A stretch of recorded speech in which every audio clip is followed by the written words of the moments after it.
Vamos a conversar con Walter Chirinos, presidente del Partido Regionalista de Integración Nacional, el PRIN, que como decía, salvo que me corrija el propio Walter, ya está en el partidor listo para participar en los próximos comicios, que no sabemos si va a ser el 2026 o antes, aunque más parece que será el 2026. Walter, ¿qué tal? ¿Cómo está? Muy buenos días. Bueno, Rodolfo, ante todo, muy buenos días y gracias por la invitación. Nosotros estamos del 19 de enero ya en el partido, en el Jurado Nacional de Elecciones, luego de 3 años de arduo trabajo. No es tan fácil escribir un partido en el Perú. Sin embargo, ¿el APRA logró regresar al jurado?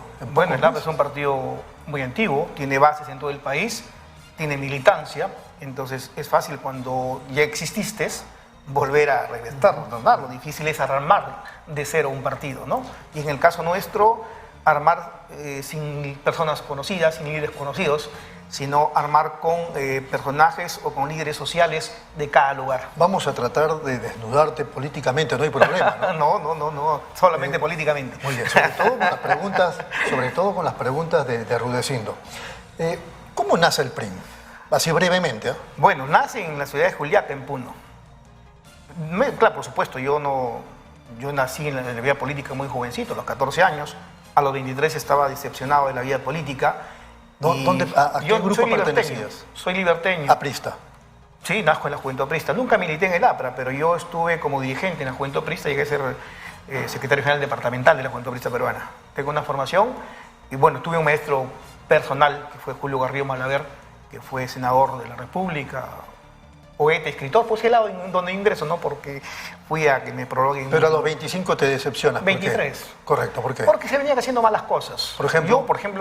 Yo respeto mucho la ideología. Entonces, una cosa es la ideología y otra cosa es el accionar de sus funcionarios que tenían en su momento, con el cual simplemente me alejé y estuve 6 meses de militante en lo que hoy es Renovación Popular. Te lo digo porque en cualquier momento lo van a sacar. Fui 6 meses. ¿Has trabajado con Rafael López? No. Lo conocí ahí. Yo estuvo cuando estaba Lucho Castañeda. 6 meses de militante. Solidaridad Nacional. Con Solidaridad Nacional. Y bueno, luego también salí porque o sea, yo veía que los partidos políticos deben tener 3 aspectos. Uno, que deberían respetar la democracia interna. O sea, que los militantes decidan la vida de sus partidos políticos.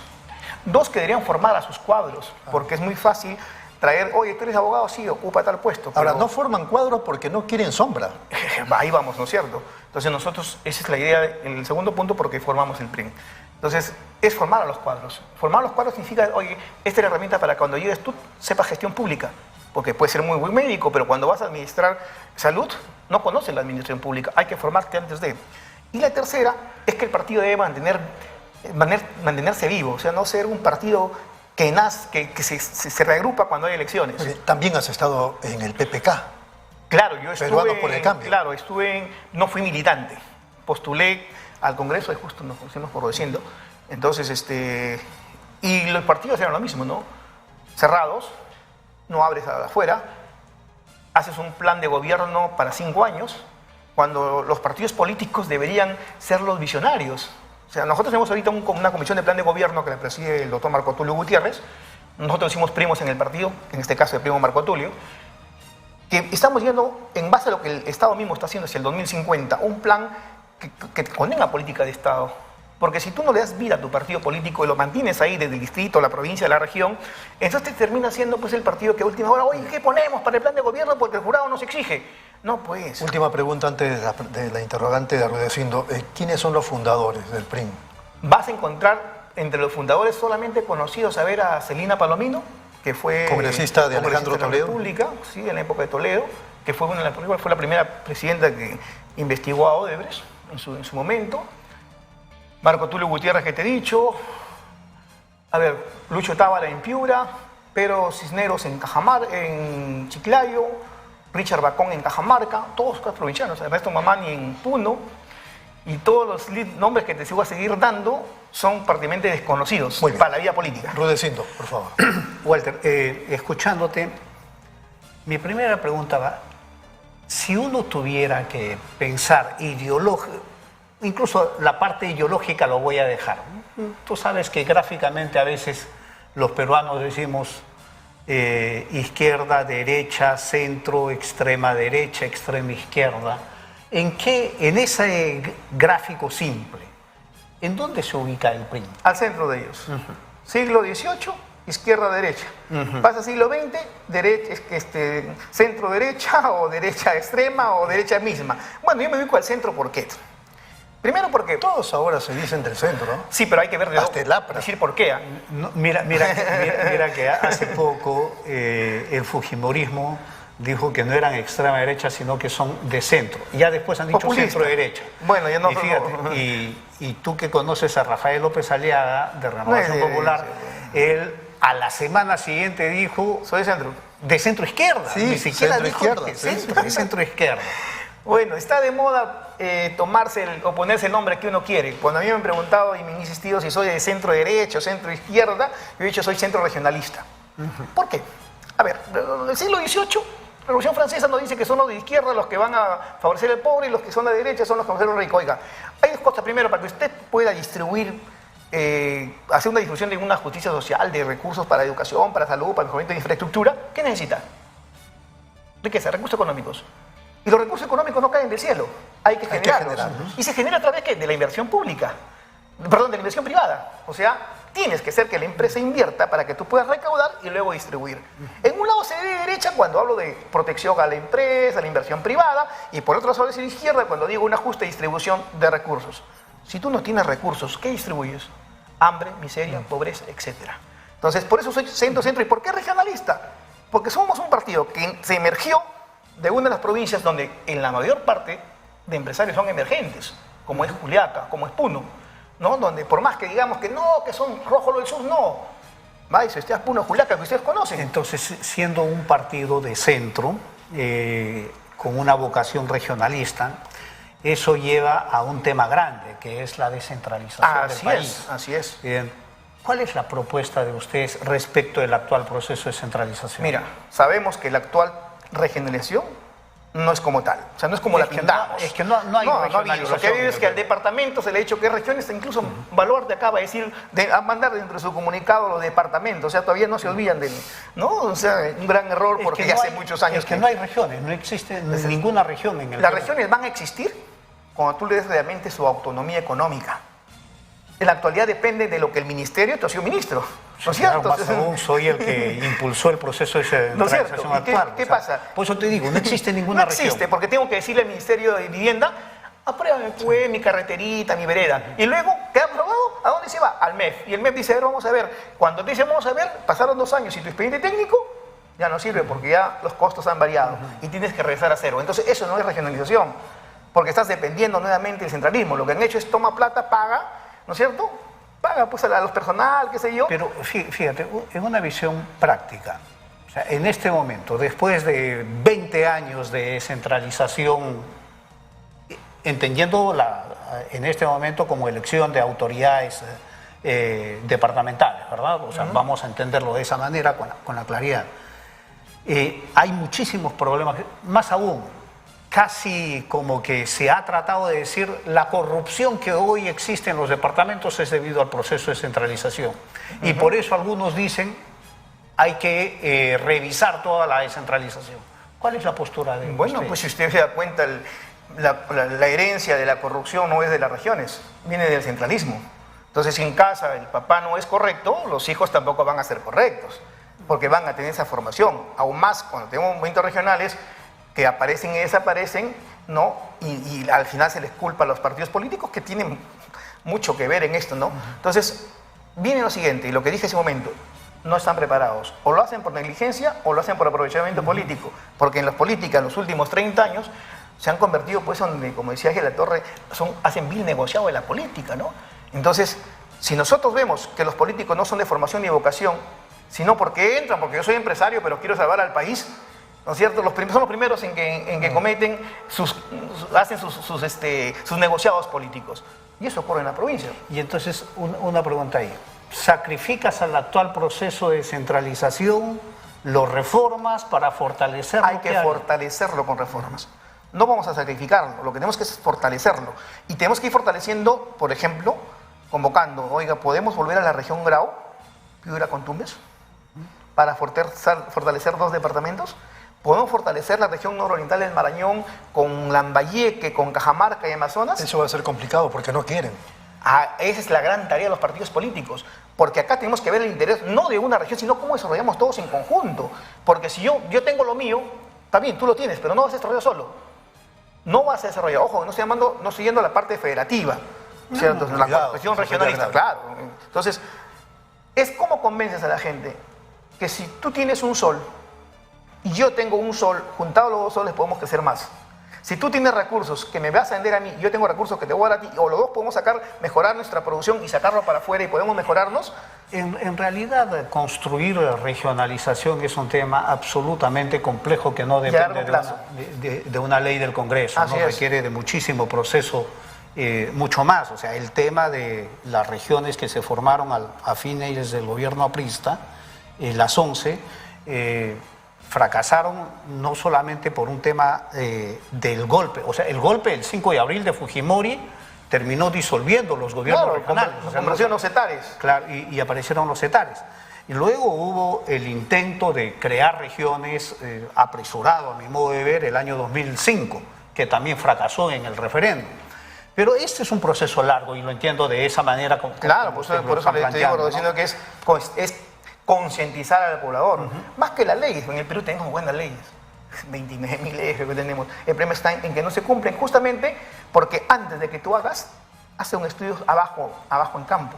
¿Sí? Si haces el gabinete de escritorio, es fácil pues hacer la ley. Anda abajo y luego que saques abajo, recién tráelo y conviértelo en la ley. Y yo creo que si comenzamos a concientizar, porque esa es la labor de los partidos políticos, es concientizar qué nos favorece a la mayoría de la región, de la provincia, insisto, ¿qué te favorece?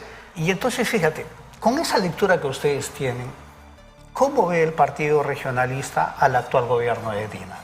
Deslegitimizado. Mira, tienes a dos entes deslegitimizados, el Ejecutivo y el Legislativo, que se han unido. No te diría yo que han conversado para unirse, pero sí les ayuda a los dos en coyuntura a mantenerse hasta 2026. O sea, el Congreso dice, yo no te vaco, yo no voy a hacer adelante elecciones, porque yo también me quiero quedar hasta el 2026. Y el otro dice, bueno, yo también me quiero quedar, entonces yo tampoco te fastidio. Pero el hecho de estar deslegitimados debiera motivar que se vaya. Claro, existe Toledo todo. estaba deslegitimado, creo que tenía un dígito de aprobación. 8%, ¿no es cierto? Solo que Toledo no tenía tantas muertes. Toledo no tenía un caos social como en la actualidad, ¿no? Únete al caos social y únete a la delincuencia que cada día avanza más. Únete que hoy día en la parte económica las canastas familiares cada vez se ven más agobiadas cuando van al mercado. O sea, hay cositas que una cosa es que la persona esté legitimizada, ¿sí? Y que el gobierno no pueda manejar las cosas. Toledo nunca dejó de manejar, la economía se mantenía estable. Toledo era el problema, pero no el gobierno total. Entonces, siempre hay que ver fondo y forma. Entonces, pero este gobierno tiene las dos cosas mal. Si usted estuviera en una presencia, por decirlo, vamos a ponernos el caso hipotético, ustedes tuvieran presencia en el Congreso. Si ustedes tuvieran presencia en el Congreso, ¿le exigirían renuncia? ¿Impulsarían la vacancia? Mira, nosotros, sin tener presencia en el Congreso, cuando fuimos llamados, le dijimos que renuncie. Aún más, vamos al hipotético caso, como dices tú, de que renuncie. El Congreso tiene la cuestión de si le acepta o no le acepta. Vamos al caso que no le acepta, como no le aceptó Fujimori y luego lo vacó. Vamos en este caso que no le acepte ni lo vaque. No podría, en realidad, no, con eso ni el Congreso se soporta. Ojo, que no es solamente que renuncie. Yo le dije, bueno, pues si usted quiere que haya paz social y no le aceptan la renuncia, así le hice una embajada. El artículo 103, inciso 4, dice de que si el presidente sale del territorio peruano sin permiso del Congreso, automáticamente es vacado. Y se acabó el problema. Pero sé que no lo va a hacer porque su entorno piensa de que debe quedarse hasta el 2026, pase lo que pase. Lo cual yo no creo que se soporte. Yo creo de que el 2024, de todas maneras, va a haber elecciones. La presión popular ha bajado y hay factores, ¿eh?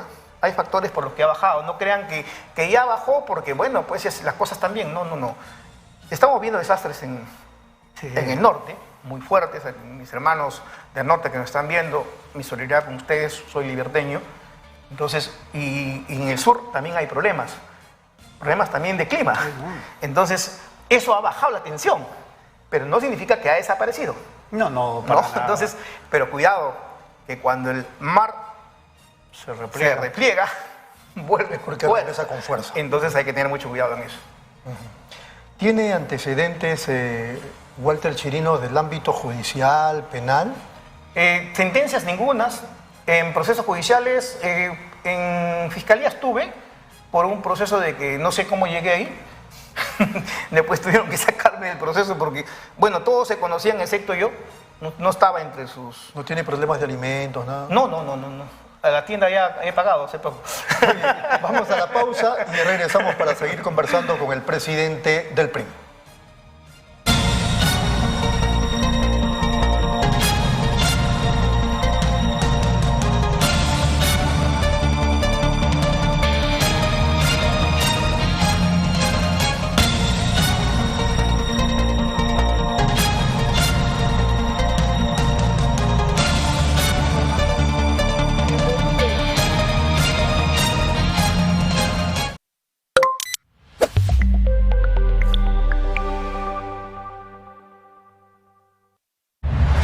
Nueva app de Derrama Magisterial. Maestro y maestra, realiza tus consultas y operaciones en la palma de tu mano. Con el nuevo app Derrama Magisterial podrás realizar tus operaciones en todo momento y desde cualquier lugar. Solicita un crédito, consulta el estado de tu cuenta individual, accede al estado de tus créditos, actualiza tus datos, accede al servicio de asesoría legal gratuita. Ubica nuestras oficinas a nivel nacional. Descárgalo hoy mismo en tu Play Store. Derrama Magisterial, seguridad social para el maestro. ¿Buscas lo mejor para tu hogar? En Plaza Hogar podrás elegir, diseñar y plasmar todas tus ideas. Todo lo que soñaste está en Plaza Hogar. Diseños exclusivos y precios sin competencia. Cómprale al Perú. Ven a Plaza Hogar. La emoción de encontrar lo mejor para tu hogar. Avenida Angamos, 1551 Surquillo.